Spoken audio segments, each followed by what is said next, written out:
live and on your side. This is WSAV News 3 today at 11. Good morning, everyone. I'm Kim Gusby. Thank you for joining us on WSAV News 3 today at 11. Here's a live look out over Tybee Island from our Savannah cam on this Friday Eve. We know it's Thursday. It just makes us feel better. Storm Team 3 meteorologist Alyssa Carsley is outside in Taylor Square with a look at our forecast first. Good morning, Alyssa. Hey, good morning, Kim. We are already tracking the heat, we're tracking the humidity, and those feel-like temperatures have just continued to increase since our muggy morning we saw just a few hours ago. 93 degrees it feels like currently outside here in Savannah.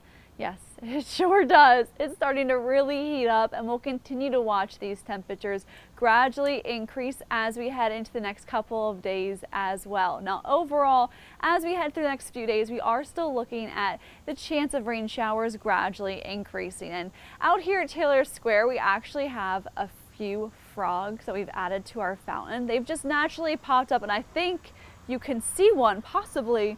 Oh, it jumped in. How disappointing. I don't even know why I brought that up. Don't worry, you can go to my Facebook page and you can see all about the frogs. I'm trying to get a few pictures of them because they are so cute, but they keep hopping away. As for us, of course, still watching for those temperatures to gradually increase back into the upper 80s to low 90s over the next couple of hours, with temperatures climbing back up for the feel-like temperatures into the triple digits. So for today, tomorrow, even into this weekend, make sure you're finding a way to stay cool. Make sure you're finding a way to stay hydrated as we are looking at this intense summer heat, especially as our feel-like temperatures climb into the triple digits for several hours starting tomorrow into the weekend, even with that higher chance of rain. So coming up in the complete Storm Team 3 forecast, we'll time out those rain showers for the rest of today and talk about the heat index for the weekend. Thank you, Alyssa. We begin this morning with breaking news. Multiple law enforcement agencies responded to an early morning shooting at Love's Travel Stop in Garden City. WSAV's Isley Herschel joins us now live from near the store on Sunny Purdue Drive. Good morning, Isley. What can you tell us right now? Kim, we've been trying to get in contact with the Garden City Police Department all morning, and I actually went to their headquarters. They gave me this press release, so I'm going to tell you a little bit about what it says. It says that they arrived here this morning a little after 6:50. They can confirm that a shooting did happen here. When they got here, they found a woman who was suffering from life-threatening injuries trapped inside of her vehicle. She went to the hospital and got some emergency treatment, but we don't know her exact condition at this time. We do know that police do have a suspect of interest in custody right now. That's all the information they were able to give us at this time. They do say if you have any information on this, to call Crime Stoppers at 912-234-2020. In Garden City, Isley Herschel, WSAV News 3, on your side. Thank you, Isley. Of course, we'll bring you more updates on this story, both on air and online throughout the day as we learn more. Making headlines this morning, for the second day in a row, the U.S. military has launched targets inside Iran. The latest round follows an attack and a crash of an American helicopter earlier this week. President Trump says he wants to make a deal with Iran to address the country's nuclear program. But as Washington correspondent Vinay Simlot shows us, the president's patience is wearing thin. We were really close to a deal, but they keep tapping us along. They keep playing us for suckers. Another round of American strikes targeted Iran. President Donald Trump says he had no choice after the Iranians shot at an American helicopter. He says both soldiers on board survived. Based on the helicopter, I guess we have the right to do that. Just before sunrise in Iran, U.S. Central Command said it finished its latest round of airstrikes targeting Iranian military surveillance. Iran responded with strikes in Kuwait, Jordan, and Bahrain, Gulf countries with American bases.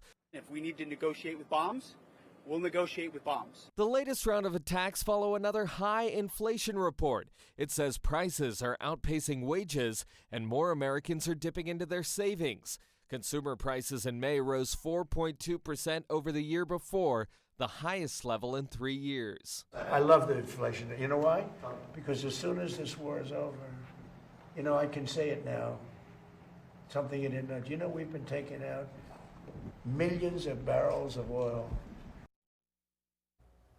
That was Vinay Simlot reporting. The inflation increase is largely driven by oil prices, and according to President Trump, that will come down as soon as the war with Iran is over.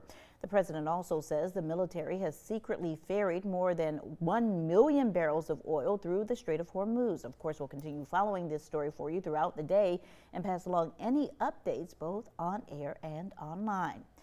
Happening now, WSAV's 4th annual Schools Out Summer Food Drive is back in the community today, benefiting Second Harvest of Coastal Georgia. We are collecting items for children and families in need until 6:30 tonight at the Food Lion on White Bluff Road. That's where we find WSAV's Ben Katko. He joins us now as we kick off another day of this year's campaign. Ben, good morning. Yeah, hey, good morning, Kim. Yeah, another day of another year of our annual Schools Out Summer Food Drive. We're in our 4th year doing this. We're trying to help out Second Harvest and their initiatives through the summer months and making sure kids that are out of school stay fed all summer. It's a big undertaking, too. They do about 10,000 meals a day. That's where we're trying to step in. We're trying to help out and lighten that load a little bit. So we're here at Food Lion on White Bluff all day today to take your donations. Let's take a walk this way. We'll show you what we're looking for. We're looking for the easy, healthy stuff that kids can really do themselves. You know, they can pop the tab on top of things, applesauce or fruit cups, crackers, canned vegetables, canned soup, canned tuna and chicken, cereal. The individual packs would be great with cereal bars as well, oatmeal in the individual packs. We're looking for pasta noodles and sauce in non-glass containers, peanut butter and jelly, ramen noodles and rice. You kind of get the gist there. We do have a full list if you're coming out here. If you'd like to help out, you can go to WSAV.com/food drive. You can come out here, grab a couple of these things. We've got these boxes here we would love to fill up today. On Tuesday at our event, we got more than 500 pounds of donations. Let's do a little bit more than that today. So come on out here and see us. We're here through this evening is what I'm trying to tell you. We'll get back to you with more details on that, but come out, help us out today. If you can't make it, that's okay. There's a QR code right there on your screen. Make a financial donation. That goes a long way too, and what Second Harvest does each and every day. So stick around. We're back in about 10 or so minutes out here. We'll check in again. Kim, back to you. Easy peasy lemon squeezy. Thank you, Ben. Well, in the meantime, you can find a list of those items that are needed as well as the full schedule of collection events for this year's campaign on our website by visiting WSAV.com/food